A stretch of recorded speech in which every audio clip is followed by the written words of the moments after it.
Hello everyone, जैसा कि मैंने प्रॉमिस किया था मैं आपके लिए आ गई हूँ इनपुट इन जावा वीडियो के साथ। तो इस वीडियो में हम कवर करेंगे input in Java for your ICSE class 10। साथ साथ गाइस, आपको अगर इस वीडियो का नोट्स चाहिए तो जल्दी से टेलीग्राम चैनल ज्वाइन करो, जिसका लिंक आपको इस वीडियो के डिस्क्रिप्शन में मिल जाएगा।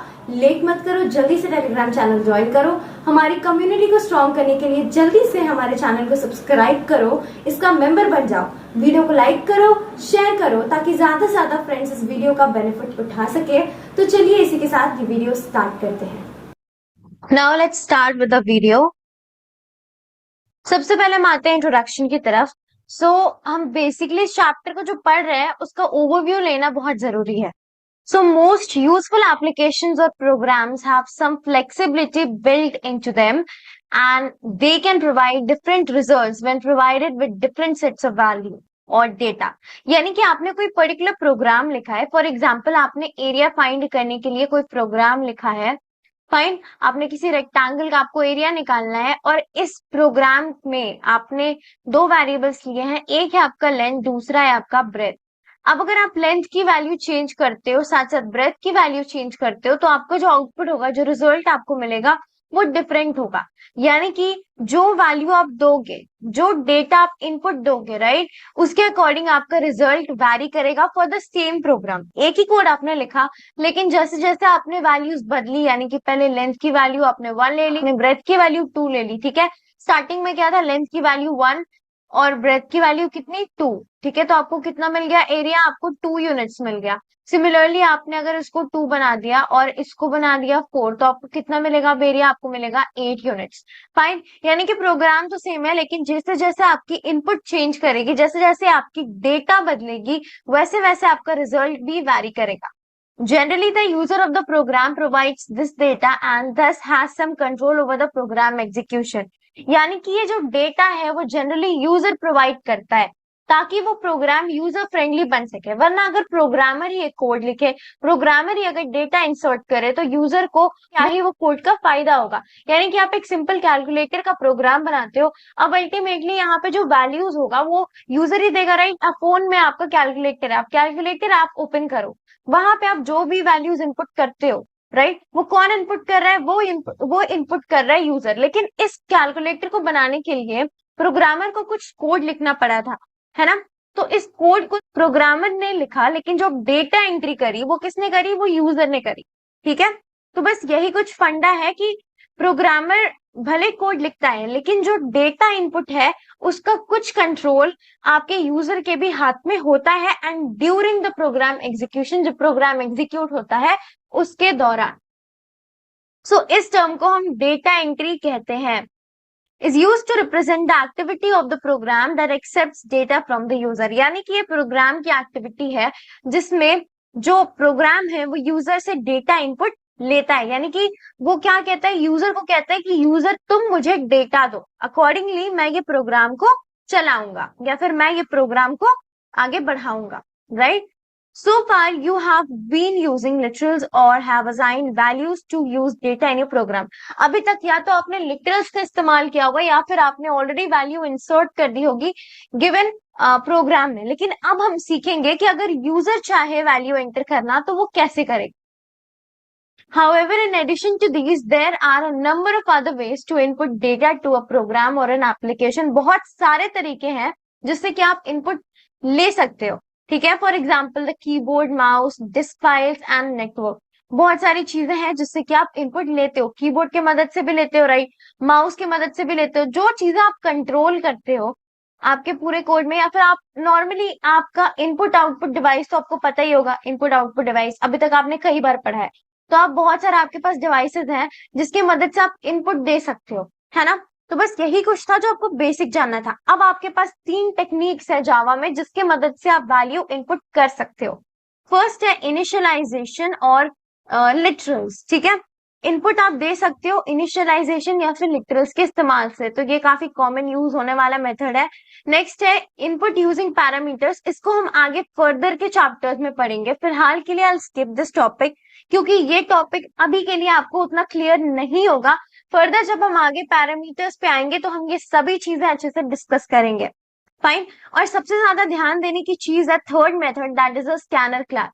स्कैनर क्लास को आपको इतना याद रखना है कि स्कैनर क्लास आपको अच्छे से आ जानी चाहिए, क्योंकि स्कैनर क्लास की मदद से आप कोई भी टफ से टफ प्रोग्राम बना सकते हो इजीली। फर्दर जब हम मूव करें इंट्रोडक्शन टू पैकेजेस की ओर, यानी कि ये पैकेजेस होते क्या है। So a package is a named collection of Java classes that are grouped on the basis of their functionality. सुनने में थोड़ा डिफिकल्ट लग रहा होगा कि भाई ये चीज है क्या। सिंपल टर्म्स में समझते हैं। आपके पास मान लो ये टूल किट है, इसके अंदर आप ढेर सारे औजार रखते हो, ढेर सारे टूल्स रखते हो, ठीक है। यानी कि ये कलेक्शन ऑफ क्या है, कलेक्शन ऑफ टूल्स है। ये बॉक्स के अंदर ढेर सारे टूल्स रखे गए हैं जिसका अलग अलग पर्पस है। कोई टूल आप नट को फिक्स करने के लिए यूज करते हो, किसी के मदद से आप हैमर है, या फिर अलग अलग चीजें हैं, ड्रिलिंग मशीन है, बहुत सारी चीजें हैं, है ना।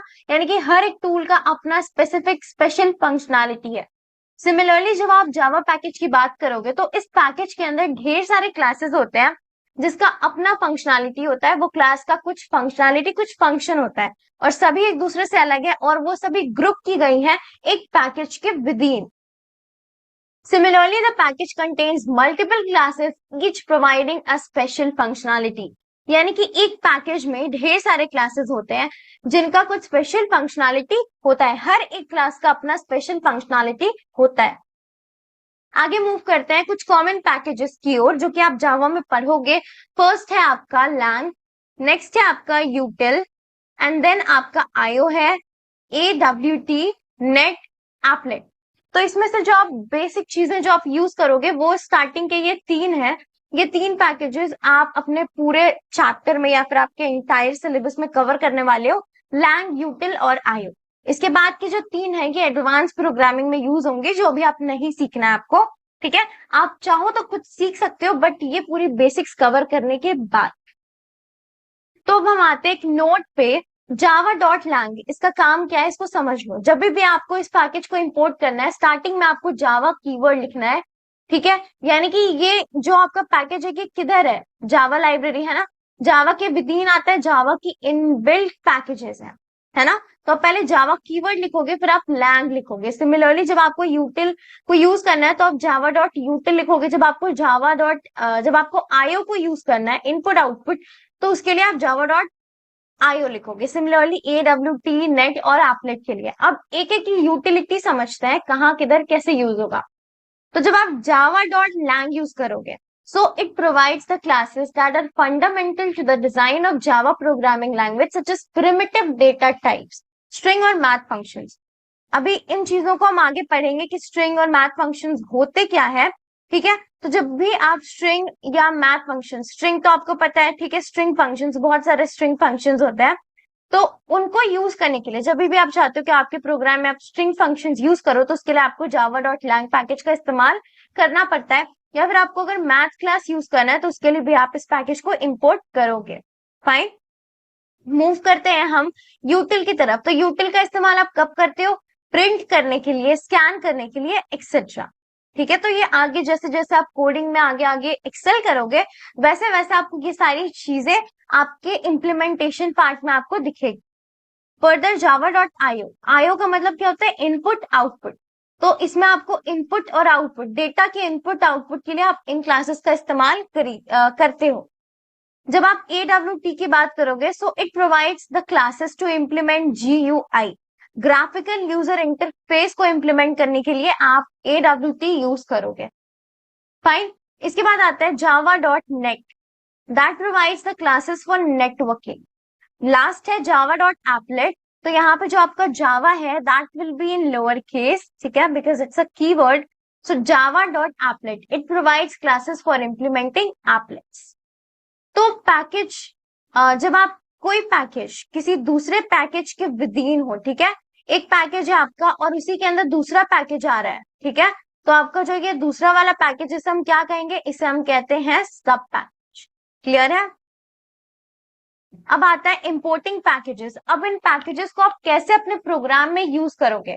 इन पैकेजेस को आप जब तक इंपोर्ट नहीं करोगे, यानी कि आप इस पैकेज को अपने प्रोग्राम में लोड नहीं करोगे, कंपाइलर को नहीं बताओगे कि मुझे ये पैकेजेस का इस्तेमाल करना है, तब तक आपको कंपाइलर कैसे परमिशन देगा उन सारे फंक्शंस का इस्तेमाल करने का। राइट। इसके लिए हमें इन पैकेजेस को इंपोर्ट करना पड़ता है। तो इंपोर्ट करने के लिए आपको इंपोर्ट कीवर्ड लिखना पड़ता है। सबसे पहले आप इंपोर्ट कीवर्ड लिखो, इसके बाद आप पैकेज 1 जो भी आपको पैकेज इंपोर्ट करना है, ठीक है, डॉट पैकेज 2 दूसरा पैकेज, डॉट तीसरा पैकेज, ठीक है, इस तरह से आप लिख सकते हो, डॉट क्लास नेम। आपके पास अगर 3 पैकेजेस हैं, ठीक है, फर्स्ट पैकेज लिखो, फिर डॉट लिखो, फिर सेकंड पैकेज लिखो, फिर डॉट लिखो। अगर आपके पास 2 पैकेज है तो first package dot second package dot class name. तो यहाँ पे आप देख सकते हो, फर्स्ट तो आपका इंपोर्ट कीवर्ड है, देन आपका आपका जावा है, ठीक है, मैंने आपको बताया जो आपका यूटिल पैकेज है वो कहाँ कंटेन्ड है, जावा के अंदर कंटेन्ड है। एंड देन आपका यूटिल पैकेज आ गया, ठीक है, यूटिल पैकेज आ गया, फर्दर आपका स्कैनर क्लास आ गया, एंड लास्ट में आपको सेमीकोलन लगाना है। जब तक आप ये सेमीकोलन नहीं लगाओगे आपका ये स्टेटमेंट कंप्लीट नहीं होगा, ठीक है। तो इस तरह से आप समझ सकते हो कि जब भी आपको किसी पैकेज को इंपोर्ट करना है आप ये फॉर्मेट यूज करोगे। अब इन पैकेजेस का एडवांटेजेस क्या होता है, हम क्यों पैकेजेस को यूज करते हैं अपने प्रोग्राम में। So packages group related classes so that they can be managed effectively. जो क्लासेस आपस में रिलेटेड है जिनका यूज करके आप अपने कोड को इजीली सॉल्व कर सकते हो, या फिर किसी क्वेश्चन को, किसी प्रॉब्लम को आप सॉल्व कर सकते हो, तो उसके लिए आप इन रिलेटेड क्लासेस यानी कि जो एक दूसरे से जुड़ी हुई है on the basis of the functionality, उसमें कुछ सिमिलैरिटीज होंगी, ठीक है। जैसे कि मैथ क्लास में आप क्या करते हो, ढेर सारे ऑपरेशंस आप कर सकते हो, जैसे कि आपको पावर फाइंड करना है, आपको किसी नंबर का स्क्वायर रूट निकालना है, क्यूब रूट निकालना है, तो इन सब चीजों के लिए आप किस चीज का इस्तेमाल कर सकते हो, मैथ क्लास का यूज कर सकते हो। और भी इसमें कुछ कुछ और क्लासेस को ज्वाइन करके एक पैकेज बनेगा। तो अब अगर ये सारी क्लासेस एक दूसरे से रिलेटेड है तो इस पैकेज को भी आप इजीली मैनेज कर सकोगे। नेक्स्ट पॉइंट आता है, the classes contained in other packages can be reused, ठीक है, जो क्लासेस दूसरे पैकेज में कंटेन्ड है उसका भी आप इस्तेमाल कर पाओगे। You can declare multiple classes with the same name in different packages, यानी कि आपके पास जैसे कि आपके पास एक पैकेज है, ठीक है, ये आपके पास एक पैकेज है, ये आपके पास दूसरा पैकेज है। अब इस पैकेज के अंदर आप मान लो कि ए नाम का क्लास बना दो, ठीक है, तो ये पैकेज अलग हो गया और इधर भी आप ए नाम का क्लास बना दो। दोनों पैकेजेस अलग अलग है, इसलिए आप ए नाम का इधर क्लास बना सकते हो और इधर भी ए नाम का क्लास बना सकते हो, उसमें कोई इश्यू नहीं आएगा।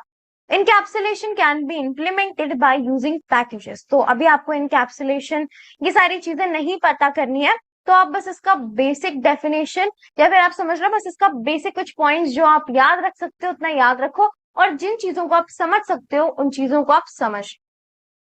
फर्दर हम मूव करते हैं हमारे फर्स्ट मेथड पे, जिससे कि हम वैल्यूज लेंगे यूजर से, and that is input using initialization और लिटरल्स। यानी कि आप इनपुट कैसे डालोगे, या तो आप उन वेरिएबल्स को इनिशियलाइज कर दो या फिर लिटरल्स डाल दो, ठीक है, लिटरल्स वहां पे प्रोवाइड करो।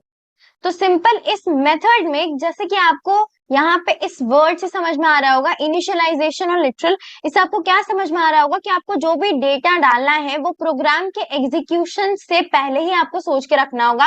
यानी कि जब आप कोड लिखोगे उसी समय आपको डिसाइड कर लेना होगा कि आपको क्या वैल्यू रखनी है।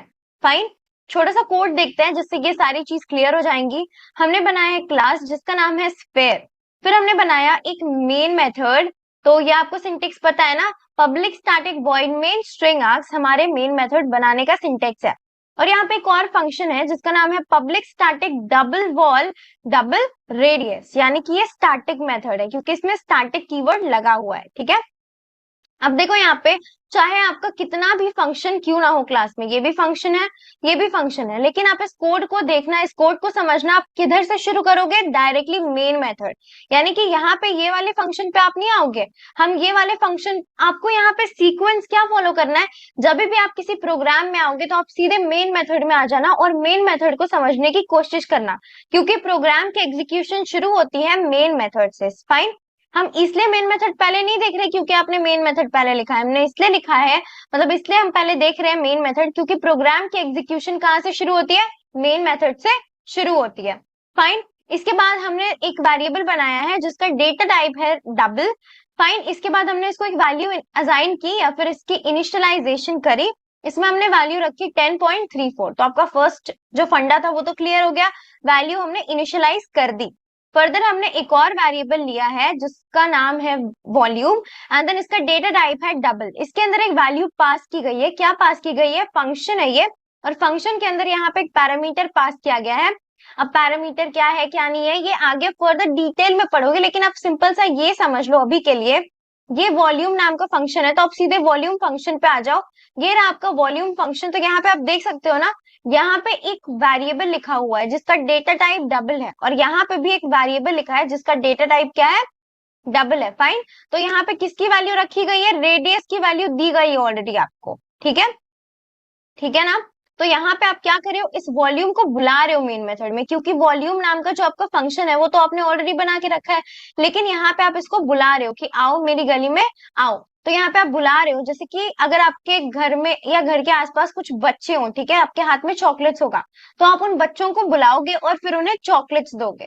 ऐसा तो नहीं होता कि वो बच्चा आपको चॉकलेट देता है, रादर कि आप उन्हें चॉकलेट्स दे रहे हो। तो यहाँ पे भी कुछ ऐसी फंडा समझ लो, वॉल्यूम को बुलाया किसने, मेन मेथड ने बुलाया, और वॉल्यूम को वॉल्यूम के अंदर जो ये वैल्यू है, जो रैड की वैल्यू नहीं दी गई थी, ये कौन पास करेगा, ये पास करेगा मेन मेथड।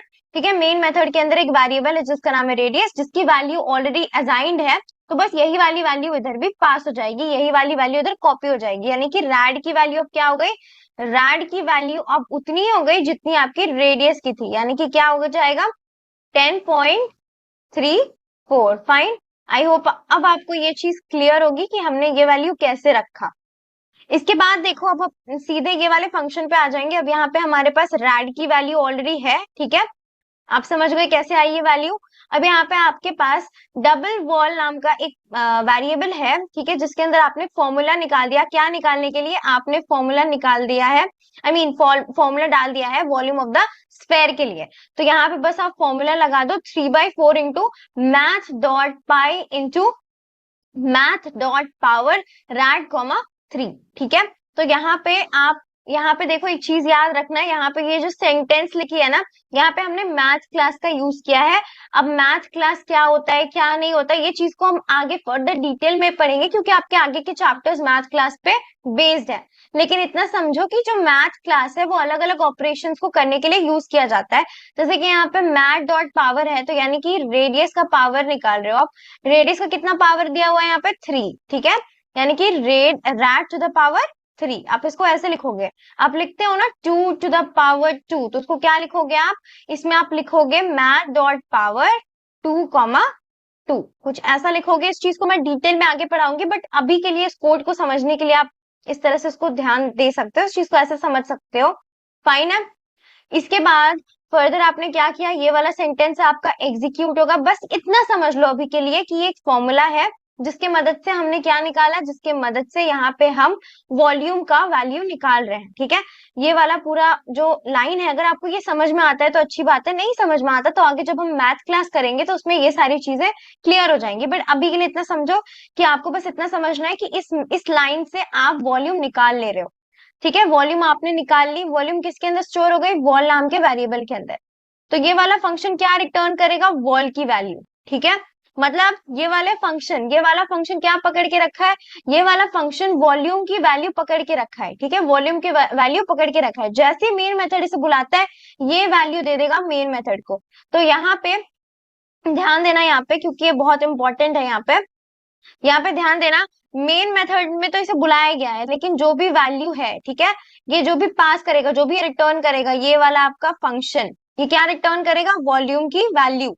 तो ये वाली वैल्यू किसके पास चली जाएगी, वॉल्यूम के पास, यानी कि ये वैल्यू कैच कर लेगा कौन, वॉल्यूम नाम का वेरिएबल। ठीक है, जो भी वॉल की वैल्यू होगी वो कौन कैच कर लेगा, वॉल्यूम, यानी कि जो भी, मान लो कि वॉल की वैल्यू अगर 10 भी आपको मिल रही है, 10.22 या जो भी आपको वैल्यू मिल रही है, ठीक है, वॉल्यूम की, तो वो वैल्यू किसके पास अब आ जाएगी, वॉल्यूम नाम के वेरिएबल के अंदर। और फिर फाइनली आप वॉल्यूम की वैल्यू प्रिंट करा दोगे। जो चीजें आपको भी नहीं लग रही है वो चीजें आप धीरे धीरे आगे जब आप बढ़ोगे चैप्टर में तो आप सभी चीजों को अच्छे से समझोगे। But for now I suggest कि आपको जितना मैंने समझाया उतना आप समझने की कोशिश पहले करो। तो फाइनली आपको यहाँ पे आउटपुट मिल गया, volume of the sphere is this much. ठीक है, इसके बाद यहाँ पे हम नेक्स्ट आते हैं, input using the scanner class. Scanner class की मदद से आप कैसे इनपुट ले सकते हो।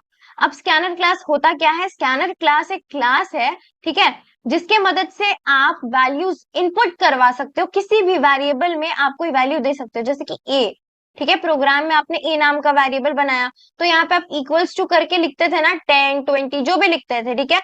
आप अगर चाहते हो कि ये वैल्यू डायरेक्टली प्रोग्रामर, यानी कि आप कोड लिख रहे हो, आप नहीं चाहते कि मैं ये वैल्यू डालूं, आप चाहते हो कि ये वैल्यू जो यूजर है, जैसे कि आपने कोड बना के रख दिया, अब मैं ये कोड को यूज करना चाहती हूँ, ठीक है, अपने डेली पर्पस के लिए मुझे ये कोड यूज करना है, जैसे कि मैंने आपको एग्जांपल दिया था कैलकुलेटर का, तो आपने कैलकुलेटर का प्रोग्राम बना दिया, अब इनपुट कौन देता है, 1+2 कौन देता है, ये मैं देती हूँ, मैं डिसाइड करती हूँ, तो एग्जैक्टली यहाँ पे जो इनपुट है मैं चाहती हूँ कि यूजर दे, तो आप तब किस चीज का यूज कर सकते हो, स्कैनर क्लास का, ठीक है। तो ये आपको बहुत सारे तरीके प्रोवाइड करता है जिसके मदद से जो यूजर है वो कीबोर्ड के माध्यम से वैल्यू इंसर्ट कर सकता है वेरिएबल्स में, ठीक है।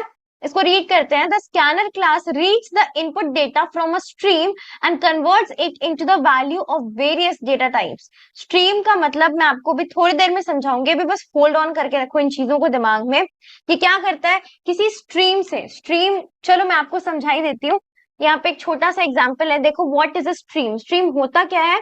So Java programs perform input output operations using stream, stream के मदद से इनपुट आउटपुट ऑपरेशंस परफॉर्म करता है। स्ट्रीम क्या होता है, स्ट्रीम एक पाथ होता है जिसमें डेटा फ्लो करती है, यानी कि ये डेटा को कहां से कहां तक पहुंचाता है, सोर्स जहां से उसे वो डेटा मिली और जहां तक उसे ये डेटा पहुंचाना था।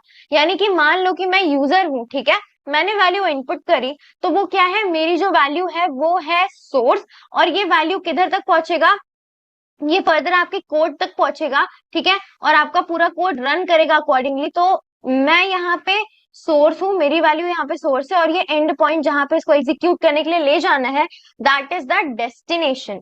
एक छोटा सा पाइप का एग्जांपल देखो, आप एक पाइप हाथ में पकड़े हो, ठीक है, आप क्या कर रहे हो, आप पाइप से पानी पटा रहे हो on the plants, okay, you are watching the plants. तो यहाँ पे जिस नल से पानी आ रहा है that is the source, and जिस पाइप से पानी जा रहा है दैट इज द स्ट्रीम, ठीक है, वो रास्ता है, वो जरिया है, एंड देन डेस्टिनेशन जहां तक आपको पानी पहुंचाना था। So stream is similarly the same thing. Stream क्या है, वो रास्ता है जिसके मदद से डेटा पहुंचता है डेस्टिनेशन तक, ठीक है, इनपुट आउटपुट डेटा पहुंचता है, फाइन। तो ये क्या करता है, आप यहाँ पे डेटा लेते हो किसी स्ट्रीम से एंड देन उसे कन्वर्ट करते हो अलग अलग डेटा टाइप्स में, जिसको आगे समझेंगे। तो making it easier for the programmer to read all types of numeric values, strings and other types of data. अलग अलग तरीके के डेटा वैल्यूज आप इजिली प्रोग्रामर के लिए आसान हो जाएगा अलग अलग टाइप के वैल्यूज रीड करना। तो scanner class is in the Java dot यूटिल package. अभी जस्ट हमने पैकेजेस की बात करी थी ना, तो ये किस पैकेज के अंदर है, ये जावा डॉट यूटिल पैकेज के अंदर कंटेन्ड है। You need to place the following line near the start of the program file as it tells Java where to find the definition of the scanner class. यानी कि ये line जब भी आपको अपने प्रोग्राम में स्कैनर क्लास का use करना है, आप चाहते हो कि वो वैल्यू मैं स्कैनर क्लास की मदद से कोई भी वैल्यू यूजर से लूं, तो आपको ये वाली लाइन टॉप में, प्रोग्राम के टॉप में लिखना पड़ेगा, and that is import. Import एक कीवर्ड है, देन java.util.scanner, जस्ट हमने बात किया था ना सिंटेक्स का, कैसे हम किसी पैकेज को इंपोर्ट कर सके। So this is your Java, okay, dot, ये आपका पैकेज हो गया यूटिल पैकेज, एंड देन ये आपका क्लास हो गया स्कैनर क्लास, फाइन। तो इंपोर्ट मदद से आप इस स्कैनर क्लास को इंपोर्ट कर सकते हो अपने जावा फाइल में, ओके, अपने प्रोग्राम फाइल में। Now, in order to read input from the keyboard, you need to create an object of the scanner type which accepts the system.in stream as an input source. इन चीजों को मैं समझाऊंगी code के माध्यम से। पहले ये छोटा सा सिंटेक्स जो है इसे देख लो। जब भी मैंने आपको क्या बताया कि जब भी आपको स्कैनर क्लास को अपने कोड में, अपने प्रोग्राम में यूज करना है, आपको ये टॉप में लिखना होगा, ठीक है। अब आप चाहते हो कि स्कैनर क्लास के मेथड्स को आप एक्सेस करो, या फिर आप चाहते हो कि यूजर से आप वैल्यू इनपुट कराओ, ठीक है। तो वो वैल्यू इनपुट कैसे होगा, सिस्टम डॉट इन के मदद से। ये वो जरिया है जिससे कि वैल्यू इन ली जाती है। सिस्टम इन का मतलब इनपुट, ठीक है, आप लिखते हो ना system dot out dot println, तो आउट क्या है, आउटपुट के लिए, इन क्या है, इनपुट के लिए, इतना समझो। तो आपको स्कैनर क्लास का ऑब्जेक्ट बनाना पड़ेगा। तो स्कैनर क्लास का ऑब्जेक्ट बनाने के लिए क्या सिंटेक्स होता है, सबसे पहले आप स्कैनर लिखो, क्योंकि ये क्लास है तो इसका जो फर्स्ट लेटर होगा वो कैपिटल होगा, ठीक है। तो ऑब्वियसली स्कैनर का एस कैपिटल कर दिया हमने, एंड देन बाकी जो है आपका वो स्मॉल या फिर लोअर केस में है। तो ये आपके क्लास का नेम है, ठीक है। आपने पहले पढ़ा होगा जब भी आपको किसी ऑब्जेक्ट को बनाना होगा आप क्या करते हो, सबसे पहले क्लास नेम लिखते हो, फिर आप ऑब्जेक्ट का नाम लिखते हो, एंड देन आप इक्वल टू साइन लगाते हो, फिर आप न्यू कीवर्ड लिखने के बाद क्या करते हो, आप फिर से क्लास का नाम लिखते हो, एंड देन क्या लिखते हो, ये वाला ब्रैकेट लगा देते हो, ठीक है। ये वाला ब्रैकेट लगा देते हो। अब क्योंकि हमें स्कैनर क्लास की मदद से क्या करना है, वैल्यू इन लेनी है या फिर वैल्यू लेनी है, इनपुट लेना है यूजर से, इसलिए हम यहाँ पे क्या करेंगे, सिस्टम डॉट इन, ये इनपुट सोर्स के लिए है, ठीक है। इसके मदद से आप वैल्यू इनपुट करोगे। फिर आपने क्या किया, स्कैनर लिखा, फिर आपने कीबोर्ड, कीबोर्ड क्या है, ऑब्जेक्ट का नाम है, वेरिएबल का नाम है, इसके जगह आप कुछ भी डाल सकते हो, दिस इज एन आइडेंटिफायर, आपकी मर्जी हो तो आप एससी डाल सकते हो, आपकी मर्जी हो तो आप ओबीजे लिख सकते हो, आपकी मर्जी हो तो आप ए लिख सकते हो, बी लिख सकते हो, लेकिन हाँ वो एक कीवर्ड नहीं होना चाहिए, कीवर्ड छोड़ के आप यहाँ पे कुछ भी कोई भी आइडेंटिफायर लिख सकते हो, ठीक है। उसके बाद न्यू डाल दो, न्यू कीवर्ड आपका न्यू ऑपरेटर है, ठीक है। इसकी मदद से नया ऑब्जेक्ट बन जाता है आपके स्कैनर क्लास का। तो ये मेथड से आप इजीली स्कैनर क्लास का नया ऑब्जेक्ट बना लेते हो, क्लियर है। अब जब आपने स्कैनर क्लास का ऑब्जेक्ट बना लिया, इसके बाद आपको क्या करना है, आपको ढेर सारे मेथड्स का इस्तेमाल करना है जिसके मदद से आप स्कैनर क्लास के अंदर या फिर इस क्लास की मदद से आप वैल्यू इनपुट ले सकते हो यूजर से, ठीक है। This is not keyword, it should be keyboard, okay. So I am just rectifying it. यहाँ पे क्या होगा, reading the input from the keyboard, fine. तो आप स्कैनर क्लास का आपने ऑब्जेक्ट बना लिया, सबसे पहले तो आपने स्कैनर क्लास को इंपोर्ट कर दिया, देन उसको ऑब्जेक्ट बना दिया। अब आपको उसके फंक्शंस के मदद से वैल्यू इनपुट करानी है from the keyboard. For reading different data types different next methods are used. यहाँ पे नेक्स्ट मेथड्स क्यों लिखा है, क्योंकि वो जो फंक्शंस होंगे ना या फिर जो मेथड्स होंगे उसका नाम ही नेक्स्ट होता है, ठीक है।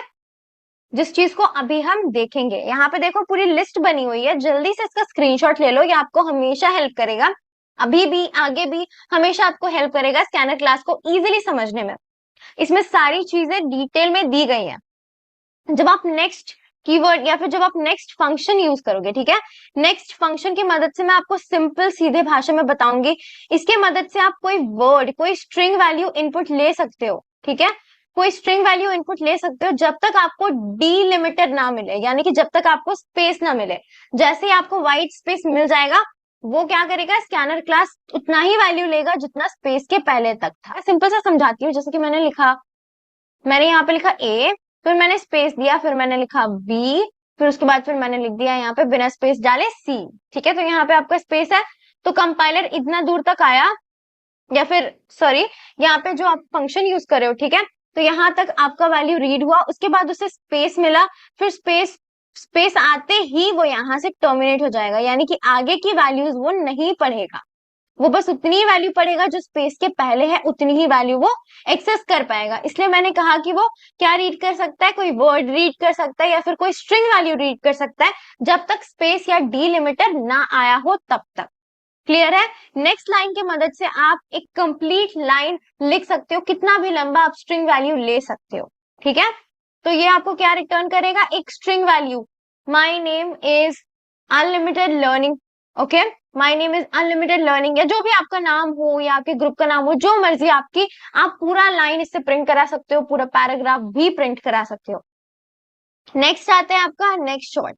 तो शॉर्ट से आपको समझ में आ रहा है कि ये कौन सा डेटा टाइप इनपुट लेगा, ये लेगा आपका शॉर्ट, शॉर्ट डेटा टाइप ये इनपुट लेगा, और ये रिटर्न भी क्या करेगा, शॉर्ट वैल्यू रिटर्न करेगा। सिमिलरली जब आपने नेक्स्ट इंट डाला, देखो ध्यान देना, यहाँ पे जो फर्स्ट वर्ड इनिशियल है, ये आपका फर्स्ट वर्ड है, ये आपका सेकेंड वर्ड है, तो सेकेंड वर्ड का जो इनिशियल है, ठीक है, that is in upper case, वो कैपिटल लेटर में है। देखो लॉन्ग का एल भी कैपिटल है, फर्स्ट वाला जो आपका नेक्स्ट है that is in lower case, और जो सेकेंड वाला जो आपका वर्ड का फर्स्ट लेटर है that is in upper case. So remember this thing, अगर ऐसे नहीं डालोगे तो अगेन आपको एरर मिलेगा।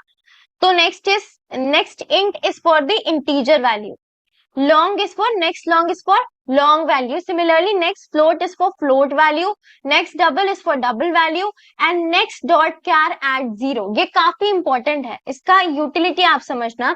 इसमें आप क्या करोगे, ये जो जब आप ये वाला फंक्शन यूज करोगे तो इस फंक्शन की मदद से ये पूरा टोकन जो भी वैल्यू आप उसके अंदर डालोगे, जैसे कि मैंने लिख दिया my name is okay, my name is whatever you want to write, my name is, for example मैंने इतना ही लिखा, my name is A, fine, my name is A, तो ये पूरा वैल्यू तो रीड कर लेगा, लेकिन ये क्या रिटर्न करेगा बदले में, जो वैल्यू आपके जीरो इंडेक्स पे, जीरो इंडेक्स पे क्या है, एम, फाइन, तो जीरो इंडेक्स पे जो कैरेक्टर है ये वही कैरेक्टर आपको रिटर्न करेगा।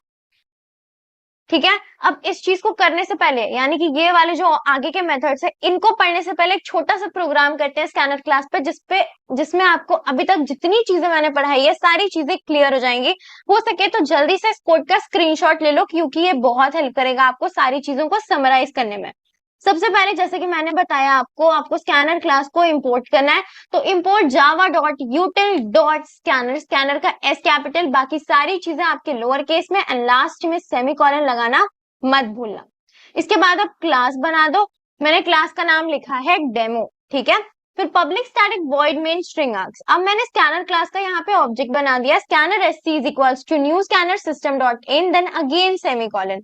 आपकी मर्जी, आप एससी के जगह ओबीजे भी डाल सकते हो, आपकी मर्जी, आप कीबोर्ड भी लिख सकते हो, यानी कि ये जो आपका ऑब्जेक्ट है इसके जगह आप कोई भी नाम लिख सकते हो, except it should not be a keyword, ठीक है, कोई कीवर्ड नहीं होना चाहिए।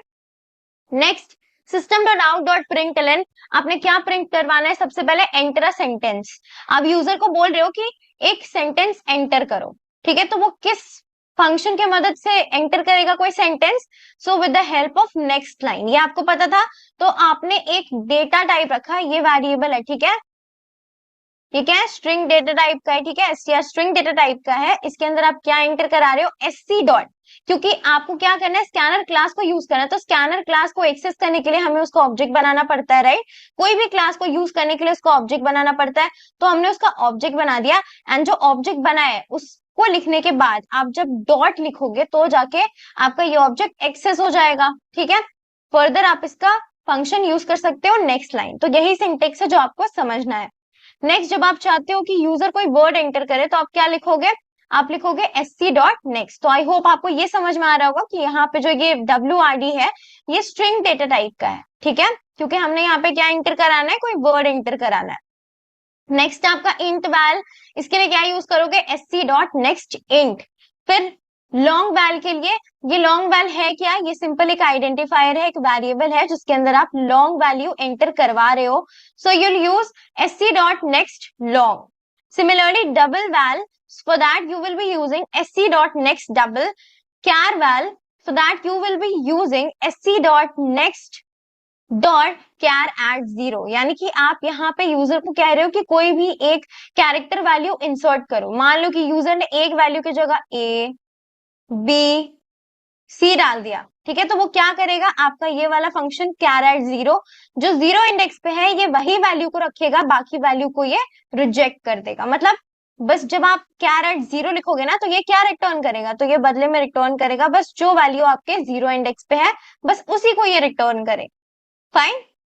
इसके बाद आपको ये चीज समझ में आई होगी, क्योंकि यहाँ पे हमने दो दो फंक्शंस यूज किए हैं, sc डॉट नेक्स्ट, उसके बाद डॉट कैर एट जीरो, तो ये वाला चीज आपको समझ में आया होगा।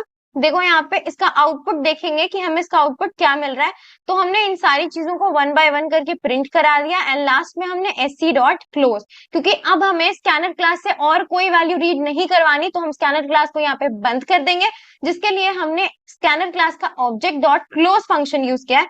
चाहे तो आप इसे यूज करो या तो मत करो, that is totally up to you, ठीक है, बट आई सजेस्ट कि you should use it at the end of the scanner class या फिर at the end of the class. अब देखो यहाँ पे क्या आउटपुट मिलता है, जब आपने एक सेंटेंस एंटर किया, हाई अनलिमिटेड लर्निंग फैमिली, तो आपको क्या तो आपको इसका आउटपुट क्या मिला, आपको इसका आउटपुट मिला high unlimited learning family. Next आपने एक वर्ड एंटर करा, तो आपको क्या आउटपुट मिला, आपको वर्ड के लिए एंटर, जब आपने वर्ड एंटर कराया, फाइन, एक सेकेंड गाइस, सॉरी गाइस, यहाँ पे मैंने वर्ड वाला पार्ट प्रिंट नहीं कराया है, ओके, ये वर्ड मैंने system dot out dot println पे नहीं डाला है, ये छूट गया, बट स्टिल अगर आप वर्ड भी प्रिंट कराते तो आपको क्या मिलता, जो वैल्यू आपने एंटर करी थी वो वाली वैल्यू आपको मिल जाती, यानी कि अनलिमिटेड मिलती है आपको स्क्रीन पे। सिमिलरली इंटीजर के लिए 100 एंटर करा तो क्या मिलेगा आपको इंट में 100, देन लॉन्ग के लिए 18 आपका 18,907, ओके, फाइन। इसके बाद आपका आता है एंटर अ डबल वैल्यू, तो 234.789। सिमिलरली जब आपको कैरेक्टर वैल्यू एंटर करने को कहा गया है तो वो क्या रिटर्न करेगा, single character that is at 0 index. Clear? तो ये रहा आपका कंप्लीट कोड। अब एक छोटा सा फंक्शन का चार्ट मैंने बना के रखा है। जैसे कि आप ना चाहते हो कि आप नेक्स्ट के अंदर जो आपका नेक्स्ट फंक्शन है, ठीक है, एन तो स्मॉल में होता है, तो जो आपका नेक्स्ट फंक्शन है इसके अंदर आप कोई इंटीजर वैल्यू रखो, लेकिन आपको पता है कि ये लेता भी स्ट्रिंग वैल्यू है और रिटर्न भी करता स्ट्रिंग वैल्यू है। इसके अंदर अगर आप इंटीजर डालोगे तो आपको कंपाइलर क्या देगा, एरर देगा। तो अगर जानना चाहते हो कि आप किसी पर्टिकुलर मेथड के अंदर कौन सी वैल्यूज, कौन सी स्पेसिफिक टाइप की, किस डेटा टाइप की इनपुट, किस डेटा टाइप की इनपुट आप दे सकते हो, उसको जानने के लिए आप हैज नेक्स्ट मेथड का इस्तेमाल करोगे। अगर आपको लाइन यानी कि आपको चेक करना है कि उसके अंदर आप लाइन इंसर्ट कर सकते हो या नहीं, for that you will be using has next line, यानी कि आप जो भी वैल्यू एंटर करोगे ये चेक करके बता देगा कि क्या वो नेक्स्ट लाइन के अंदर एंटर हो सकता है या फिर नहीं। सिमिलरली हैज नेक्स्ट शॉर्ट ये बता देगा कि ये शॉर्ट वैल्यू, मतलब ये जो पर्टिकुलरली जो वैल्यू है वो एज अ शॉर्ट कंसिडर होगा या फिर नहीं। Similarly for int then long float double. तो बस यही था। अब हम आते हैं एक छोटे से प्रोग्राम पे। फाइन। तो ये वाले कोड में आपको करना क्या है, write a program using the scanner method, scanner class के मेथड्स का इस्तेमाल करके आपको एक प्रोग्राम लिखना है जिसमें आपको क्या करना है, जिसमें आपको रेडियस ऑफ अ सर्कल की वैल्यू रीड करवानी है, यानी कि आपको वो वैल्यू यूजर से इनपुट लेनी है and calculate its area and print it, ठीक है, और आप उसको उसकी एरिया निकालोगे और उसको प्रिंट करोगे। तो आपको समझ में आ रहा है यहाँ पे आपको यूजर से क्या इनपुट लेना है, बस रेडियस की वैल्यू एंड देन फॉर्मूला लगा के आपको उसकी एरिया निकालनी है और उसको प्रिंट करा देना है। तो सिंपली आप स्कैनर क्लास को इंपोर्ट करोगे, फिर आप क्लास लिखोगे, क्लास का नाम डेमो, आप कुछ भी डाल सकते हो क्लास का नाम। फिर आपने मेन मेथड बनाया, स्कैनर क्लास का ऑब्जेक्ट क्रिएट किया, देन आपने यूजर को कहा कि चलो जल्दी से रेडियस की वैल्यू एंटर करो। फिर आपने एक वेरिएबल लिया जिसका डेटा टाइप है डबल, क्योंकि ऑब्वियसली आप रेडियस की वैल्यू ले रहे हो तो वो इंटीजर फॉर्म में भी हो सकता है, फ्लोट फॉर्म में यानी डेसिमल फॉर्म में भी हो सकता है, या फिर आपका इंटीजर फॉर्म में यानी कि आपका होल नंबर फॉर्म में भी हो सकता है, ठीक है। इसीलिए आप यहाँ पे क्या ले सकते हो, डबल ले सकते हो, जो कि कन्वीनियंट होगा आप सभी के लिए, हर तरह की वैल्यूज के लिए। Then st dot next double से आप डबल वैल्यू एंटर करवाओगे। देन डबल एरिया, आप यहाँ पे एरिया को कैलकुलेट करो 3.14 इंटू रैड, ये आपका फॉर्मूला है radius I mean area find करने के लिए। एंड देन जब आपको एरिया की वैल्यू, ये जब आपका ये वाला लाइन जब एग्जीक्यूट हो जाएगा तो आपको यहाँ पे क्या मिल जाएगा, एरिया की वैल्यू, आप बस उस एरिया की वैल्यू को प्रिंट करा दो। तो आपको कुछ ऐसा आउटपुट मिलेगा। जब मैंने रेडियस की वैल्यू एंटर कराई 10.00 तो मुझे आउटपुट क्या मिला, 314.0। तो बस आपको इतना लॉजिक समझना था इसमें कि कैसे हम स्कैनर क्लास यूज करते हैं और कैसे हम उसके अंदर वैल्यूज इनपुट करवाते हैं। तो गाइस हम स्कैनर क्लास से रिलेटेड बहुत सारे प्रोग्राम्स करेंगे और इसके 2-3 टॉपिक्स रह गए हैं जो कि नेक्स्ट पार्ट में मैं आपको कराऊंगी, वरना ये वीडियो काफी लंबा हो जाएगा। तो गाइस मिलते हैं नेक्स्ट वीडियो में बाकी के पार्ट के साथ। और एक चीज और मैं आपको कहूंगी, आपको अगर इस पूरे वीडियो का नोट्स चाहिए तो जल्दी से टेलीग्राम चैनल ज्वाइन करो, जिसका लिंक इस वीडियो के डिस्क्रिप्शन में मिल जाएगा। चैनल को सब्सक्राइब करो, वीडियो को लाइक करो और नेक्स्ट वीडियो का वेट करो। Till then, stay tuned, subscribe to the channel, like this video and share it more among your friends. Thank you so much for watching.